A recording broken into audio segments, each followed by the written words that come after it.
And don't get me started on Monkey. And just I have to say this and get this off my back because it is called Monkey. It's not called Monkey Magic.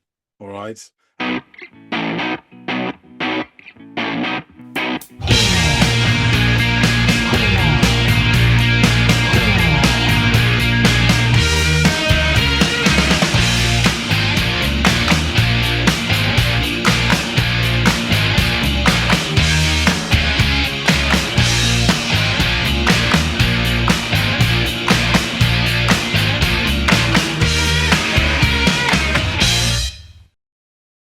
Hey, everybody out there. Welcome back to another Friday episode of the Audiophiles. I'm Andy. That is John over there in the stripes. Hello, John.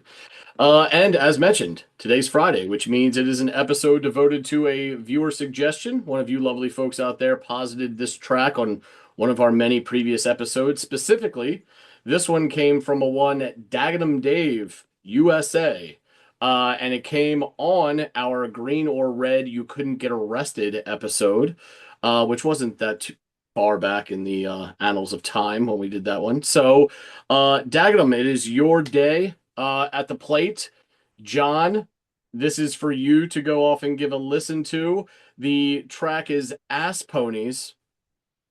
Are you familiar, or the band, pardon me, the band is Ass Ponies. Are you familiar with the Ass Ponies? I feel like I could be. I don't know. There's faint ringings of bells. I've definitely heard the name before. Okay. It definitely sounds like something you'd call a baby donkey. That's just the first thing that came to mind when I heard Ass Ponies. Oh, really? First thing. The track by them is Kung Fu Reference. So please go. There's a really interesting names here.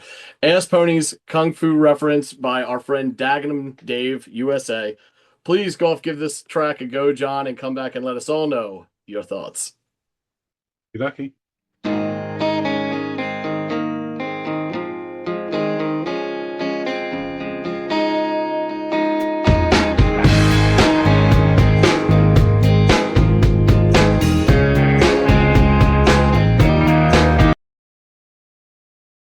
A nice start to it. It reminded me of Guadalcanal Diary. Their second album, Lonely Street, I think it's called. Lonely Street. It's similar. It's really nice sounding though. It's hard to put into words, but it just sounds correct. Sounds good. Yeah, really nice sort of simple guitar, and then a second, third guitar comes in, and so you got left and right channel, and it's sort of like beat as well. Yeah, sounds good. Poor John Carradine, before he met his maker, he got to play a part and stand the test of time. Shouting he had. Okay, so that's really interesting. One, the vocals, nice. It's kind of fits straight. I don't know what I was expecting, but this wasn't a surprise. It sounds really nice. He's taken over the vocal melody of the first guitar, so he's singing that line now, leaving the other guitar to sort of riff these echoing chords that's stretching out. Really nice. But he mentioned John Carradine. Now, I can read David Carradine. There was like Keith and Robert as well. I think John was his father. I don't know what that has to do with Kung Fu, apart from relationship between them. But he got some part that stood the test of time. Excellent. Really interesting lyrics. Out aloft, a miracle elixir. The townspeople ran him off, and the sunlight took his eyes. If you ever gave a damn for Sonny Jim, sure you must remember him.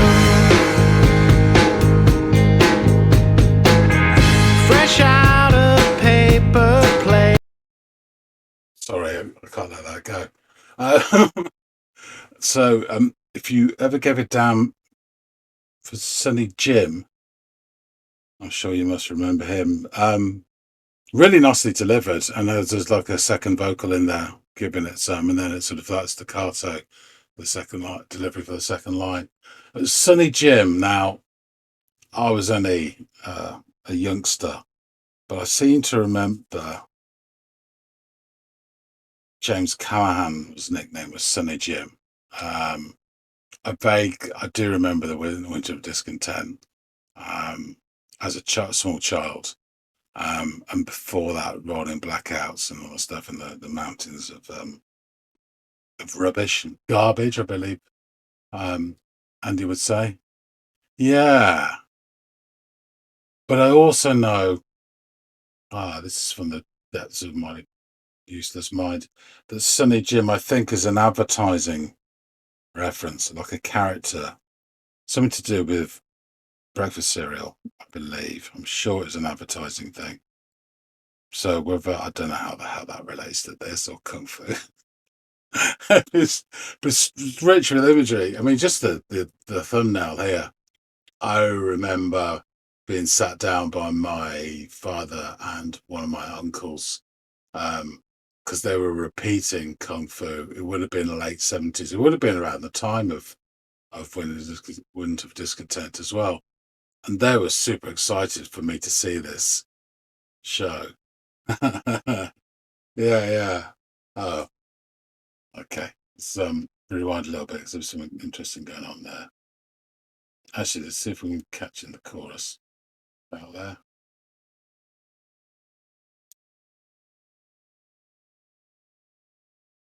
Ran him off and the sunlight took his eyes.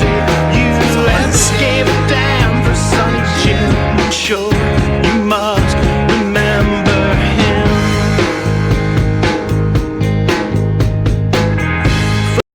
To say, if that was a chorus, it's so short.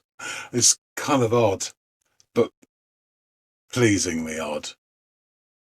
Fresh out of paper plates. Guess I'll do the dishes instead of washing off only one plate at a time. Big evening up ahead, a wide array of choices. Blade Runner, RoboCop, or the Bride of Frankenstein. If you Chorus again. So yeah, big evening, I think he said, up ahead, and the choice of Blade Runner, RoboCop, and I didn't write this, Bride of Frankenstein. I hope he chooses Blade Runner. ever gave it down for Sonny Jim, I'm sure you must remember him. If you ever gave it down for Sonny Jim, I'm sure you must remember him.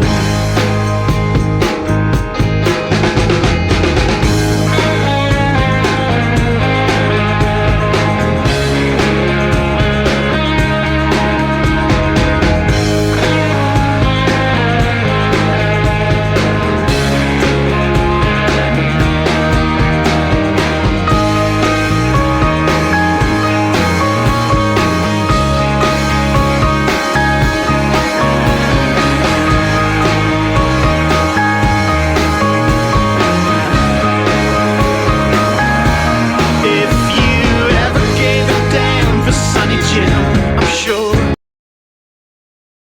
It's a short song. That was really nice. The guitars, I think they were playing the same thing for a start. It sounded really nice, lovely tone to it. Nothing flash, just sounded great.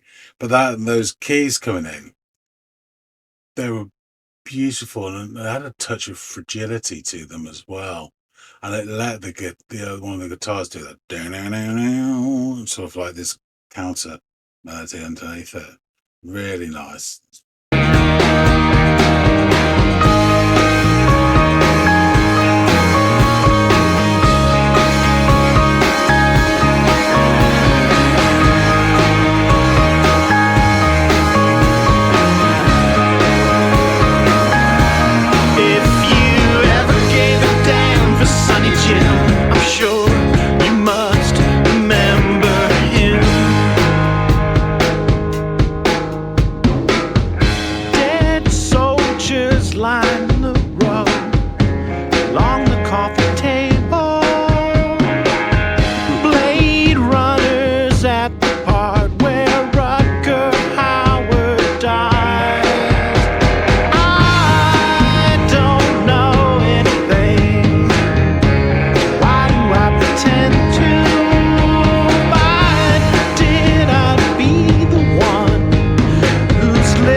nice. Sorry to stop it. But we're going to listen to it again. That's the good news.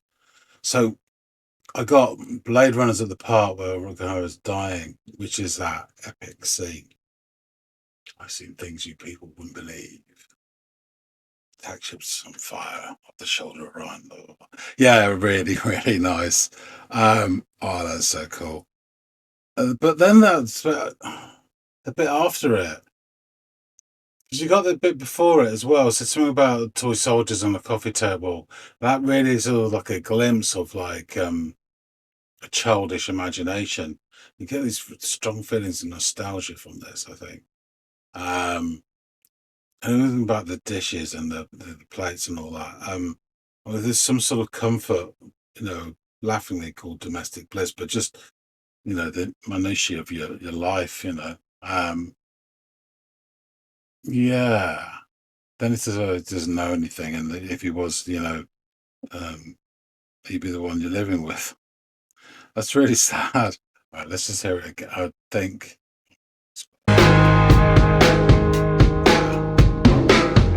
Dead soldiers line the road along the coffee table. Blade runners at the part where Rutger Hauer dies. I don't know anything. Why do I pretend to? Why did I be the one who's living with you now? If you ever gave a damn for Sonny Jim, sure you must remember him. If you ever gave a damn for Sonny Jim, sure you must remember him. If you ever gave a damn for Sonny Jim, sure you must remember him.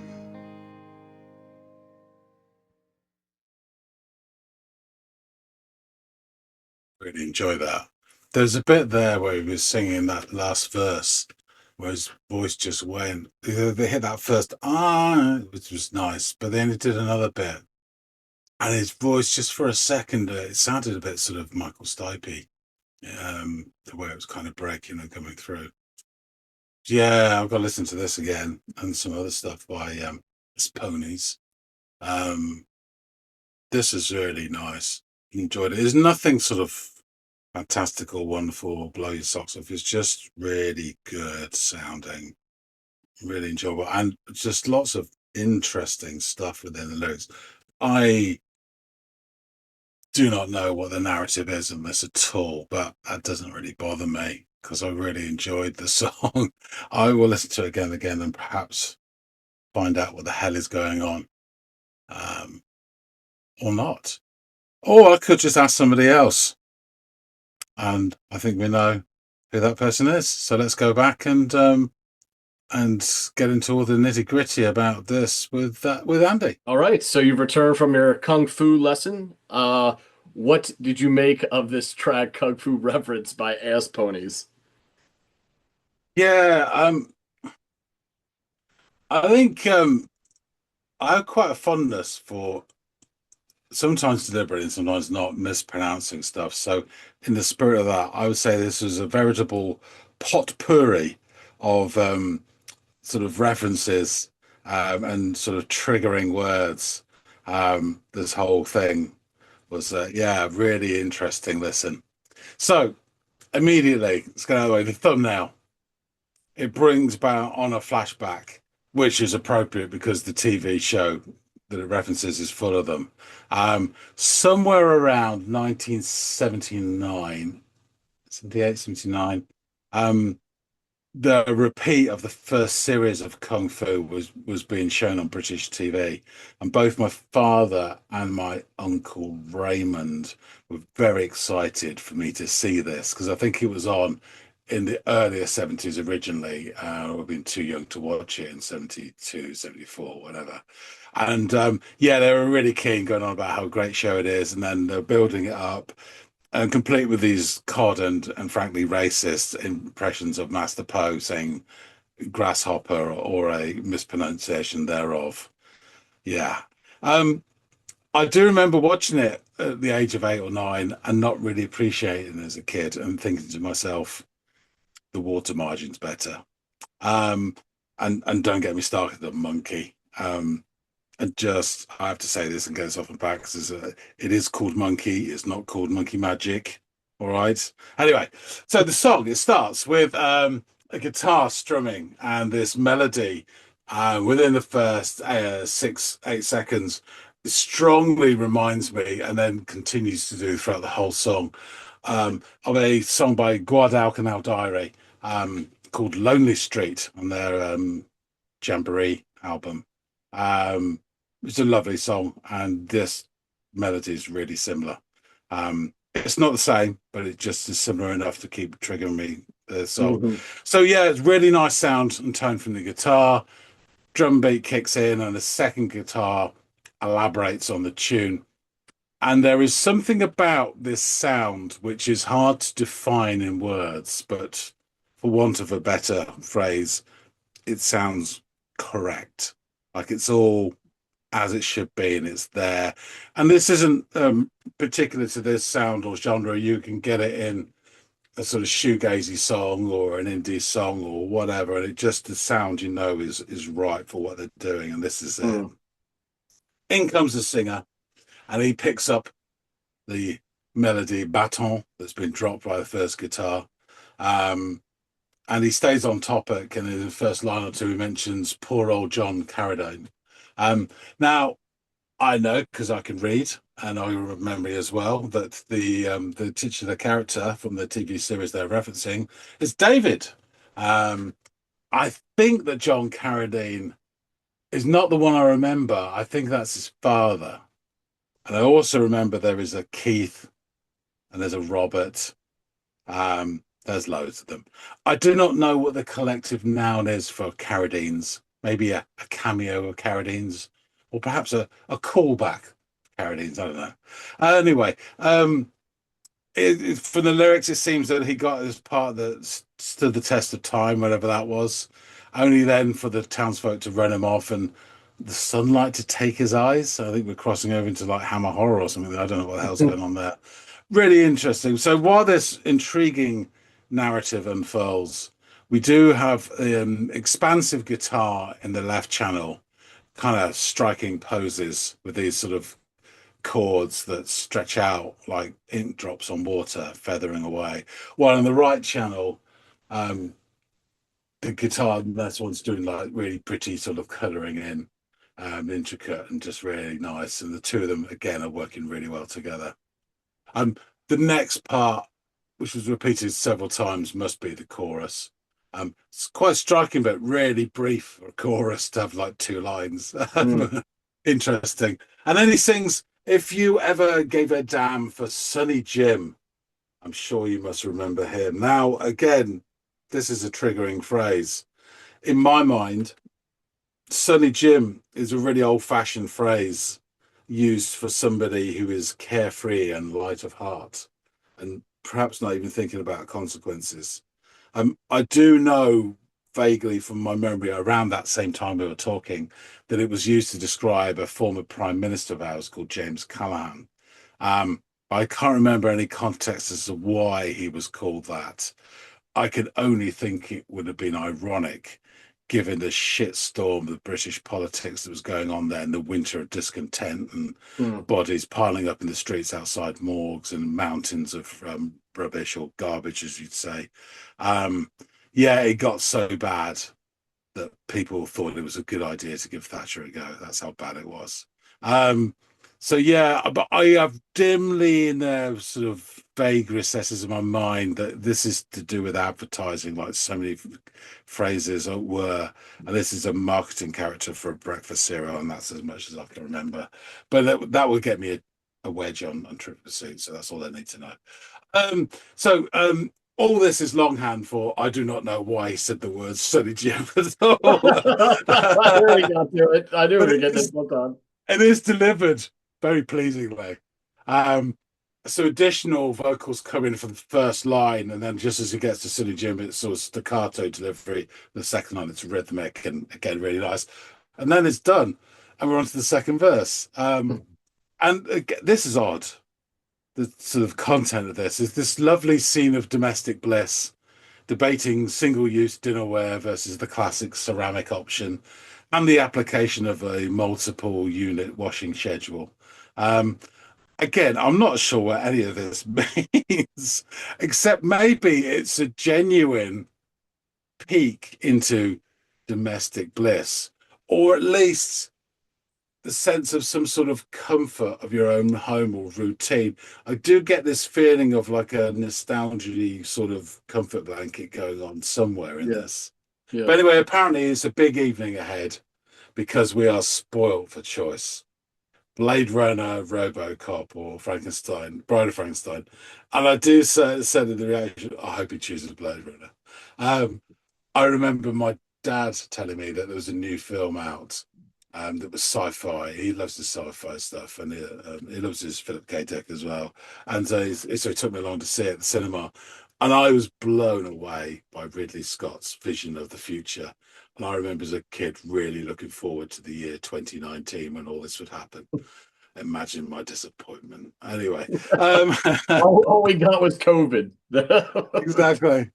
So the chorus twirls around twice more, and then we go into this instrumental break, which is heralded by this mini drum fill that smacks of a sort of automated toy soldier hammering away. You know, it's like that. It's great still sounding, but it's just funny.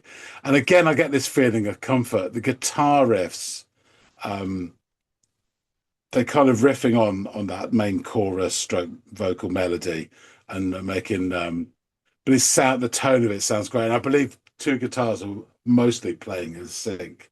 They kind of just slightly sometimes fraying away, so you get this nice fuzziness to it. But and then it's joined by these really gorgeous keyboard sounds that have both a brightness to them, but also a kind of fragility. And it's really pretty, and it allows the guitar underneath to do these sort of like counter melody sort of tones that are just really lovely. It's very brief though. That's my only critique of that, criticism of that, as I would have that could have gone on for another half a minute or a minute easy. Back comes into the chorus, and then we drop down, which is just that thumping beat, and he references dead soldiers, which I took to mean toy soldiers, but I guess that could mean beer cans, couldn't it? Dead soldiers. But anyway, lining the coffee table. And in my head, that was like an imagery from a child's point of view. But thinking about it, it could easily be a sort of another sign of, you know, isolation, you know. And then we get this really nice bit where he says Blade Runner's at the part where Rutger Hauer dies. Um, and yeah, just maybe again, so we did choose Blade Runner, which is great. And that monologue, I used to know by heart from Roy. You know, I've seen the things you people wouldn't believe. It's that attack ships on fire off the shoulder of Orion, blah blah blah. But you do get this genuine sense of loss at that moment. I mean, as a kid when I saw it, look how it scared me to death during that film. It was brutal. And then that final bit is like a revelation. I could do without the bird flying off because that was a bit god. But it was like he said, like the famously like tears in the rain, this moments and whatever being lost forever. And it was genuinely moving.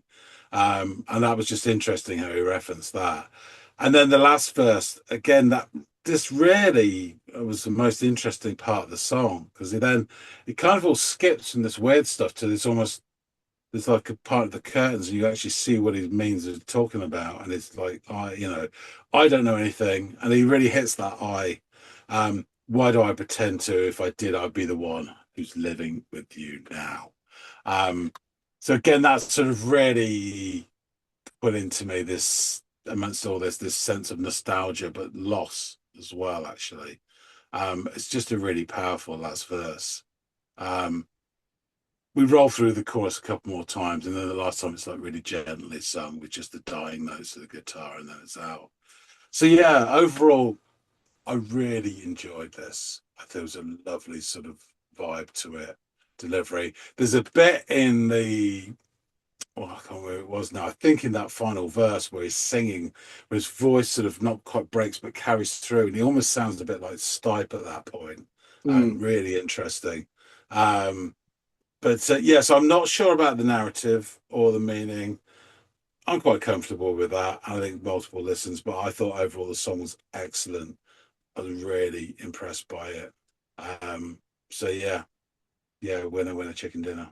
Yeah. I thought you would like this one once I gave it a listen. It has this lovely sense of like the you talked about nostalgia, and this song does make enough references that lyrically you can arrive at that being at least part of the meaning or influences the outcome of the meaning or whatever.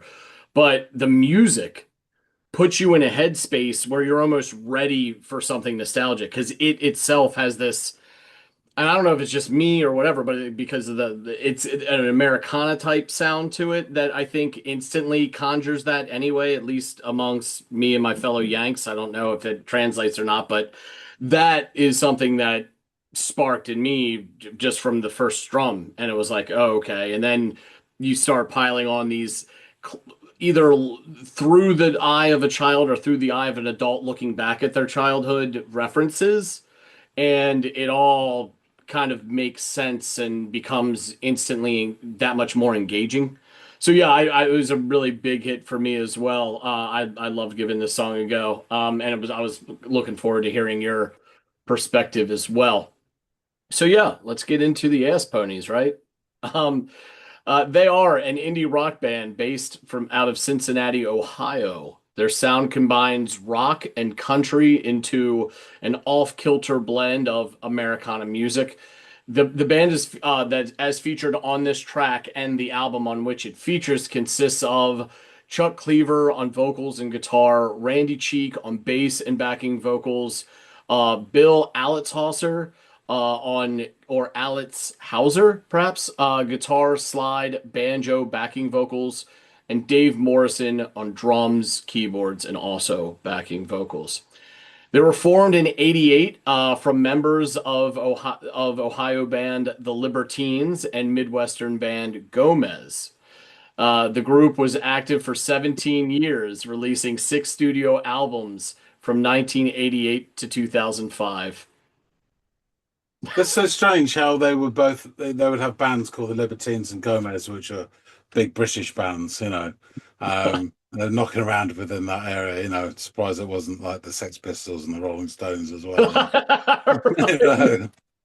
I had to like double check that when I saw it in the Wikipedia write up. I'm like, are we being for real right now, or is someone pulling my leg? And very well it could be. It is the internet after all.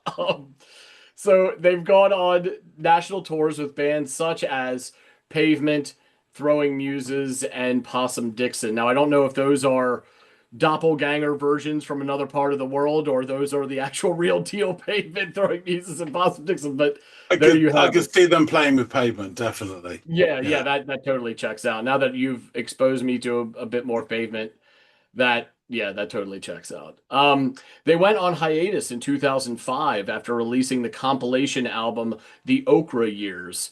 This is 4 years after their last original material was released on the album L'Ohio.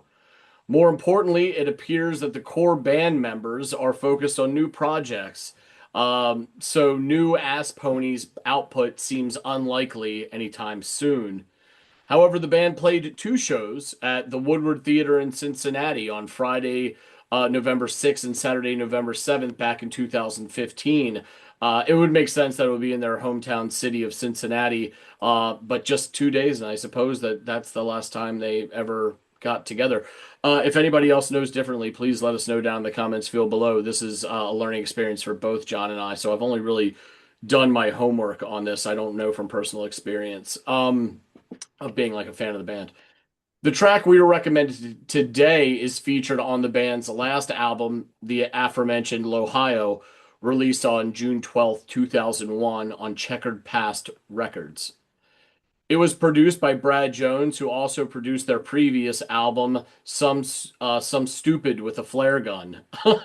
um, Ass Pony's frontman Chuck Cleaver thought that the album was the Ass Ponies' best, which was one reason the band disbanded after it was released.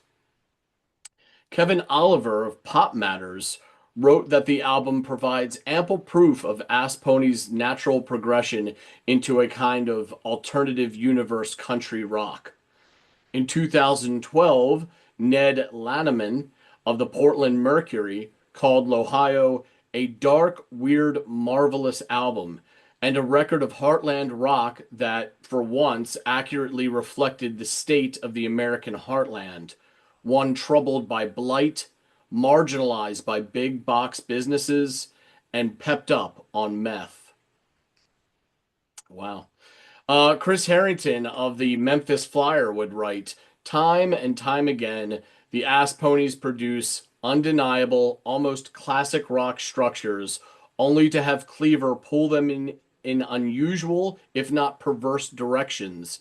Adding of this track, on Kung Fu Reference, Cleaver documents a mundane night of slackerdom with something like the oddball wonder that REM brought to Man on the Moon. So let's get into these lyrics, these very interesting lyrics to say the least. Poor old John Carradine, before he met his maker, he got to play a part that stands the test of time. Shouting, he held aloft the miracle elixir, the townspeople ran him off, and the sunlight took his eyes. If you ever gave a damn for Sonny Jim, I'm sure you must remember him. Fresh out of paper plates, guess I'll do the dishes instead of washing off only one plate at a time. Big evening up ahead, wide array of choices Blade Runner, Robocop, or The Bride of Frankenstein. If you ever gave a damn for Sonny Jim, I'm sure you must remember him. Dead soldiers line the road along the coffee table. Blade Runner's at the part where Rutger Hauer dies. I don't know anything. Why do I pretend to? If I did, I'd be the one who's living with you now. If you ever gave a damn for Sonny Jim, I'm sure you must remember him. Sean Sloan of Ink 19 would write the following of this track. Singer Chuck Cleaver displays his occasionally brilliant, often frustratingly goofy non sequitur lyrics on Kung Fu Reference. Poor old John Carradine, before he met his maker, he got to play a part that stood the test of time, goes the song's first verse. Then in the second verse, fresh out of paper plates, guess I'll do the dishes instead of washing off only one plate at a time. The rest of the band, guitarist Bill Alitzhauser, bassist Randy Cheek, and drummer keyboardist Dave Morrison, jam on behind him with a sound reminiscent of both REM and the Bottle Rockets. So, you touched on that a little bit as you referenced Stipe. I was wondering if you were going to hear some REM, given I ran into some comparisons in my note taking. But yeah, man, this is I often wonder what it seems reflective. It does. Like as you progress, it seems he's looking back at something, and then at the very end, when he makes that reference, I'd still be with you or whatever like that, or we would be together. That is really odd too. I wonder it at that point it kind of veers from the reflective to the resigned to the outcome, like you've got really no control. Interesting stuff though, and this was a really great shout by Dagenham. I had a lot of fun listening to this track, and I thought you would too, so I'm glad you did, man. Is there anything you want to add before I put a bow on this thing, John? No, I just think, from what they said, these intriguing lyrics, they're almost like little poetical sort of episodes that may or may not be related. You kind of, if your mind wants to connect them, it could be that he just wrote these little bits and none of them are connected. Yeah. Your mind naturally does that. But yeah, I think that last verse in particular is almost confessional.